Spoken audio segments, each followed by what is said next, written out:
कैसे हो आप सब। स्वागत है बार फिर से आप सभी का आपके अपने YouTube channel knowledge for destination पर। तो जी हाँ गाइस, बात करेंगे आज की फटाफट खबरों को लेकर। तो आइए जल्दी से जान लेते हैं आज की खबरें कि कौन सी खबर कहाँ से आई है। तो सबसे पहले खबर की शुरुआत चंडीगढ़ से। HKRN के 1.20 लाख कर्मियों को शर्तों के साथ नौकरी की गारंटी। और कैबिनेट के फैसले, पति पत्नी के रहते दूसरी शादी या लिव इन में रहे तो जॉब गारंटी खत्म और HKRN कर्मियों का हो सकेगा तबादला। तो जी हाँ गाइज, हरियाणा सरकार ने 1.20 लाख HKRN कर्मचारियों को दी गई नौकरी की गारंटी के नियम तय कर दिए हैं, जिन्हें शुक्रवार को CM नायब सिंह सैनी की अध्यक्षता में हुई कैबिनेट बैठक में मंजूरी दी गई है। और नियमों के मुताबिक यदि महिला पुरुष कर्मचारी ने अपने जीवन साथी के जीवित रहते किसी अन्य महिला पुरुष से विवाह किया या एक साथ रहे तो नौकरी की गारंटी का हकदार नहीं होगा। और यदि विवाह कानून के तहत ठीक है तो गारंटी मिलेगी। और किसी ने सर्विस ब्रेक की या 6 माह काम नहीं किया गया तो उसका वह वर्ष नहीं गिना जाएगा। और जॉब सिक्योरिटी के दायरे में आने के बाद कर्मचारियों को सीधे कोई नहीं हटा सकेगा। यह प्रशासनिक सचिव के पास अपील कर सकेगा। उसकी सेवा पुस्तिका भी बनेगी। जॉब सिक्योरिटी में 15 अगस्त 2024 तक 5 वर्ष का कार्यकाल पूरा करने वाले शामिल होंगे और किसी भी कर्मचारी का तबादला हो सकेगा। और वहीं पर हर साल बढ़ेगा वेतन। पहली बढ़ोतरी 1 जुलाई 2025 को मानी जाएगी।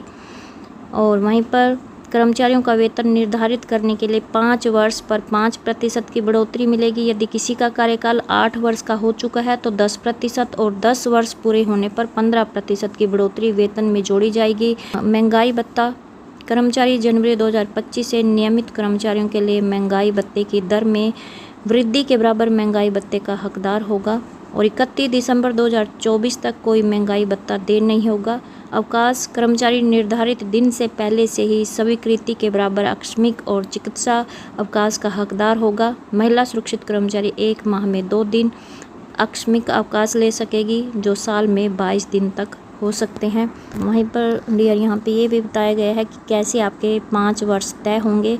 जिस वर्ष ब्रेक लिया, 240 दिन काम न किया तो वह साल घटेगा। तो यहाँ पे ये बताया गया है कि कर्मचारियों के 5 वर्ष तय करने का फार्मूला तैयार किया है। यदि कोई पहले 3 वर्ष में प्रति वर्ष 240 दिन काम करता है तो उसके ये 3 वर्ष माने जाएंगे। अगर लगातार 3 साल में प्रति वर्ष 240 दिन काम किया है तो उसके 3 वर्ष माने जाएंगे। चौथे वर्ष में अगर 6 माह का ब्रेक लेता है तो उसके 240 दिन पूरे नहीं होंगे, वह वर्ष नहीं गिना जाएगा। 5वें वर्ष में 240 दिन पूरे करता है तो वह उसे मिलाकर कुल 4 वर्ष होंगे। यदि छठे वर्ष में 240 दिन काम नहीं करता तो वह जॉब सिक्योरिटी की 5 वर्ष की शर्तों में नहीं गिना जाएगा। और 7वें वर्ष 240 दिन काम करता है तो वह मिलाकर 5 वर्ष होगा। और वहीं पर लाडो लक्ष्मी के लिए खुलेगा पंजीकरण पोर्टल। तो सरकार है जो वो नवंबर में यह योजना लागू कर सकती है। इसमें 23 से 60 वर्ष की महिलाओं को शामिल किया जाएगा। इन्हें 2100 रुपये मासिक दिए जाने हैं। सरकार ने बजट में 5000 करोड़ रुपए का प्रावधान किया है। 60 वर्ष से अधिक के पूर्व विधायकों को 10,000 मासिक चिकित्सा भत्ता दिया जाएगा। अभी तक पूर्व विधायकों को एडमिट होने पर बिल जमा कराना पड़ता था, हर माह यह भत्ता मिलेगा।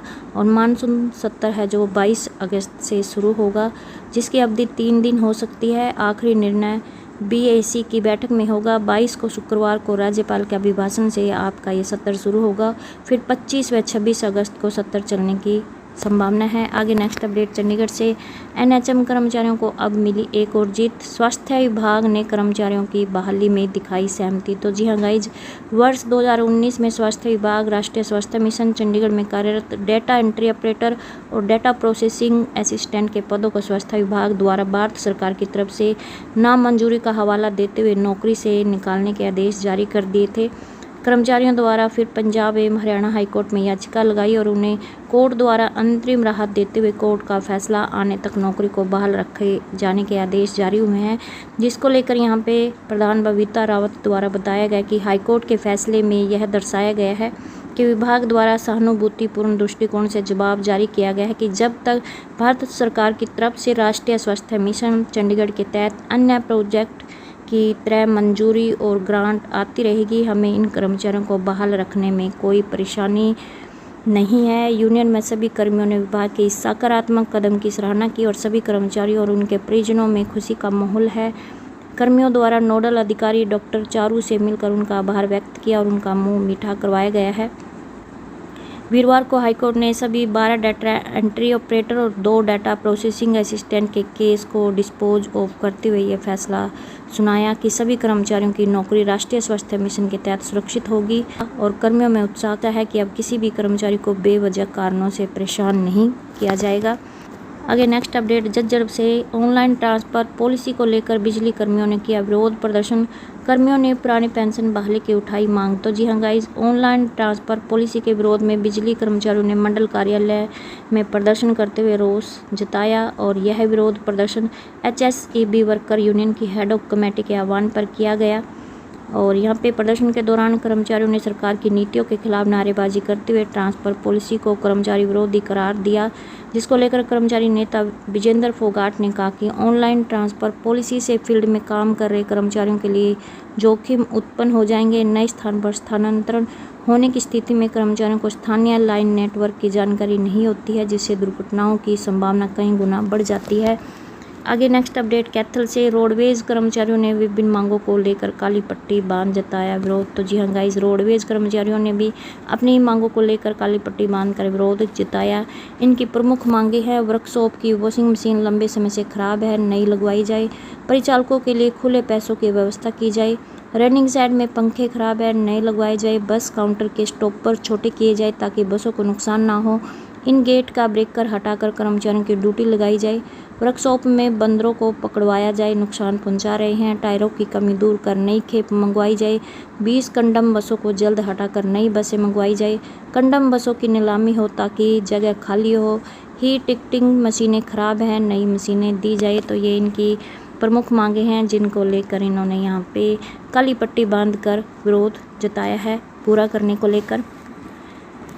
आगे नेक्स्ट अपडेट, करनाल से ग्रामीण चौकीदारों को रात को दिल्ली जाने से रोका, विरोध जारी। तो जी हाँ गाइस, यहाँ पे ग्रामीण चौकीदार भी अपनी मांगों को लेकर विरोध करते हुए नजर आए और यहाँ पे ये करण लेक के पास चौकीदार रात को विरोध जताते हुए, जिसको लेकर यहाँ पे बताया गया है कि कुरुक्षेत्र के देवीलाल पार्क से चले ग्रामीण चौकीदारों को शुक्रवार रात को करनाल में करण लेक के पास रोक लिया गया और यह दिल्ली जंतर मंतर पर विरोध जताने के लिए जा रहे थे।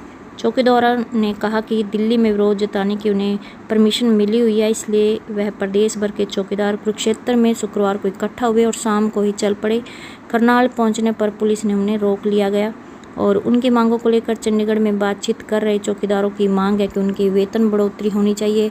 सरकार ने उनका वेतन 16,000 रुपये माह करने का भरोसा दिया हुआ है, लेकिन उन्हें 9500 रुपये माह ही मिल रहे हैं। इस परेशानी में वे विरोध जता रहे हैं। तो इनकी प्रमुख मांग है कि इनकी वेतन बढ़ोतरी की जाए, क्योंकि इस महंगाई में जो इनका वेतन है वो बेहद ही कम है, जो कि 9500 रुपये है। तो इनकी प्रमुख मांग है कि इनका जो वेतन है वो 16,000 रुपये किया जाए, जिसको लेकर यहाँ पे भरोसा दिया हुआ है। तो ये थी आज की छोटी बड़ी अपडेट। आई होप आपको ये अपडेट अच्छी लगी। प्लीज़ चैनल को सब्सक्राइब, वीडियो को लाइक एंड शेयर करना ना भूलें। धन्यवाद।